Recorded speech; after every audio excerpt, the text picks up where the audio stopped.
In a town so small, it's barely on the map. There's an old inn that everyone talks about, but no one dares to visit. Some say it's cursed, others swear it's haunted, and those who are brave enough to venture near never return quite the same. One evening, a young traveler named Chris Curious, maybe too curious, decided to find out what all the fuss was about. He'd heard the stories, but who really believes in ghosts, right? The moment he stepped inside, the air shifted cold, thick, almost suffocating. The floorboards groaned beneath his feet like they hadn't seen life in years, or maybe something else was walking there too. He ignored it at first after all. This was just an old building, a few creaks and groans, nothing to be afraid of. But something wasn't right. He could feel it. The walls seemed to be watching him, the paintings, their eyes following.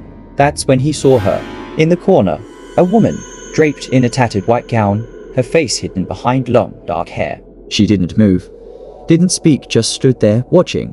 Chris called out, his voice trembling, but there was no answer. He took a cautious step forward. Who are you? The woman slowly lifted her head, her eyes pitch black, hollow with sorrow. Her lips twitched into a faint, sad smile. I was waiting for someone, for him, but he never came. And now I wait for you. It hit him, then the smell of decay, like something long buried. He tried to move, but his legs, they wouldn't budge. His body frozen. She didn't walk. No, she floated, slowly, steadily, relentlessly. Her cold, clammy hand reached out, brushing his cheek like ice. No, please. And then it happened. The darkness closed in, completely.